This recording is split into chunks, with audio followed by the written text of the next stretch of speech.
Quando seu Antônio entrou no consultório, ele demorou alguns segundos para sentar. Ficou em pé, olhou ao redor, como quem precisa tomar um fôlego antes de falar. Quando sentou, apoiou os antebraços sobre as suas pernas, entrelaçou as mãos e ficou em silêncio.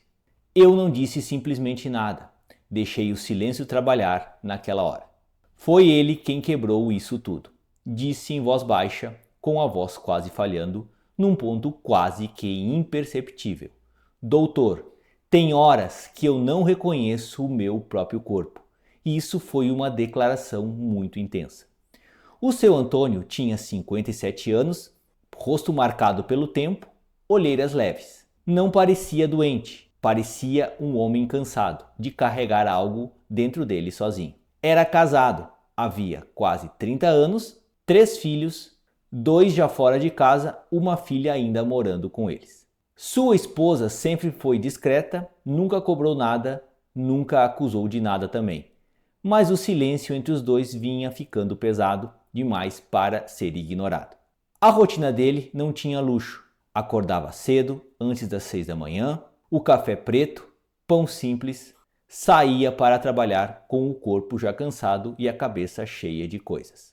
O dia passava, o corpo não. Voltava para casa com aquela sensação de quem gastou tudo e ainda ficou devendo. À noite, quando a casa silenciava, o quarto virava um campo minado.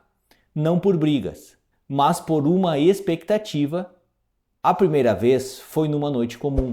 Não havia nada planejado, não havia nada especial. A luz estava baixa, a televisão desligada, o cheiro de roupa limpa ainda pairava no ar.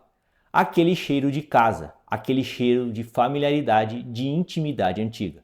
O toque veio, o desejo também, mas o corpo não acompanhou e não respondeu como ele esperava. Naquela hora, a ereção não apareceu e acabou indo embora. O seu Antônio tentou até continuar, mudou de posição, tentou acelerar, forçou naturalidade e nada aconteceu. Sua esposa percebeu, não disse simplesmente nada, virou de lado e acabou dormindo. E naquele momento simples foi como uma porta se fechando devagar. Naquela noite, o seu Antônio ficou acordado, pensando, remoendo o que havia acontecido. Olhando para o teto, não sentia vergonha, sentia algo muito pior dentro dele, confusão. Por que aconteceu comigo? Por que justamente ali, naquela hora? Na semana seguinte, aconteceu de novo. E depois, outra vez. E algo começou a se instalar, o medo. O medo começou a chegar antes do desejo, antes mesmo do toque. O corpo já estava rígido e preocupado. Nada de excitação, de tensão. Foi um colega de trabalho quem falou de um remédio milagroso. Falou quase cochichando de maneira escondida. Disse que resolvia o seu problema. O seu Antônio resistiu, não queria depender, não queria admitir que precisava de algo, mas comprou sem pestanejar. Naquela hora, na noite em que tomou, tudo funcionou perfeitamente. A ereção veio, se manteve forte como aço. Mas o que mais marcou não foi isso. Foi o alívio que isso representava para ele. A cabeça desligou, o corpo ficou relaxado e tranquilo. Naquela noite, ele dormiu como não dormia havia muito tempo. Mas ele ainda estava preocupado e o problema veio depois, na relação seguinte, antes mesmo de tocar a sua parceira esposa. O pensamento sempre apareceu.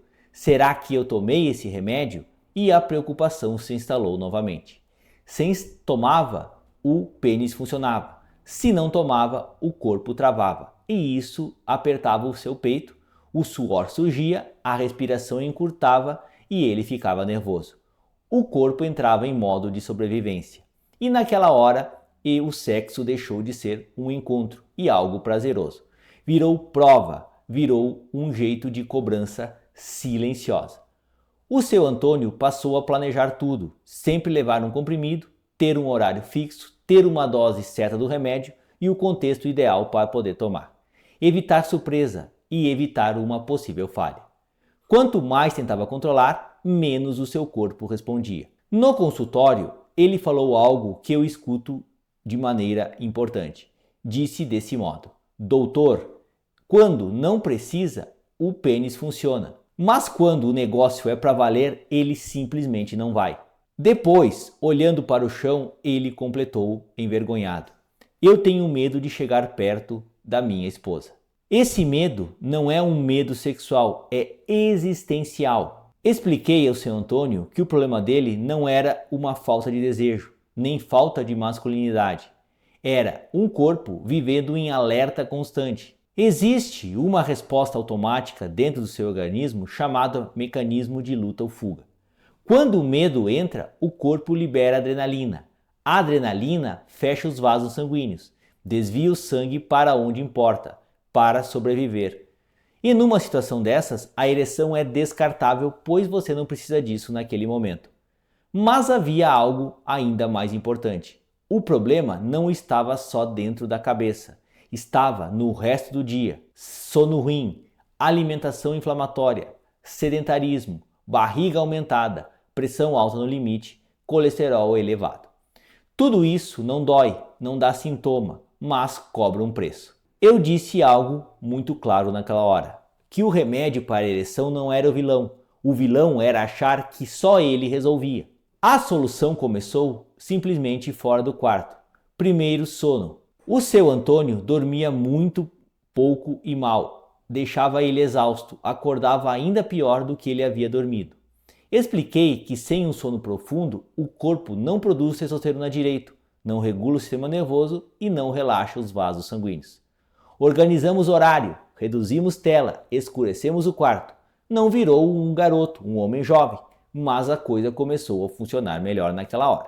Depois, alimentação. Muito açúcar, muito ultraprocessado, muito pico de glicose no sangue.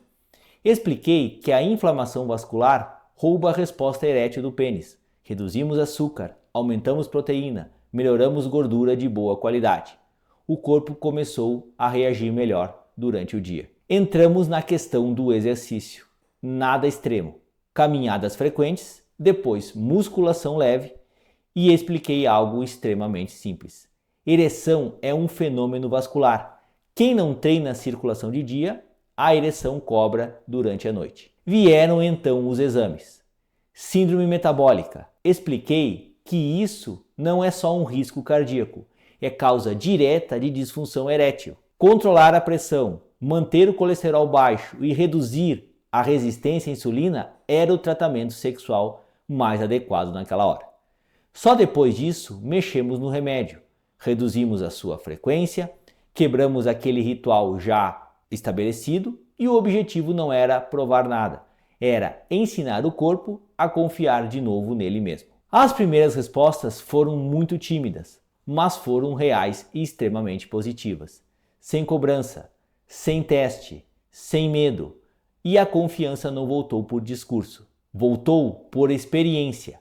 Hoje, o seu Antônio ainda continua o mesmo homem, trabalhador, cansado às vezes, mas diferente dentro dele. Dorme melhor, come melhor, se mexe mais e se exercita. Às vezes até usa o remédio e às vezes não e está dando conta do recado. Mas não depende mais somente dele. E isso muda tudo. Usar remédio não é um sinal de fraqueza, mas viver achando que só funciona com ele também não é um sinal de liberdade. Existe um caminho mais humano, mais honesto, mais duradouro, e ele começa quando o homem decide cuidar do próprio corpo, não só do sintoma. Se você quiser dar o próximo passo de forma silenciosa, privada, sem exposição, tem algo aqui esperando por você na descrição e no conteúdo fixado abaixo do vídeo. Se inscreve no canal e compartilhe com alguém que precisa ouvir isso, sem julgamento, sem mito e sem terrorismo. Um forte abraço, fiquem com Deus e até o nosso próximo vídeo.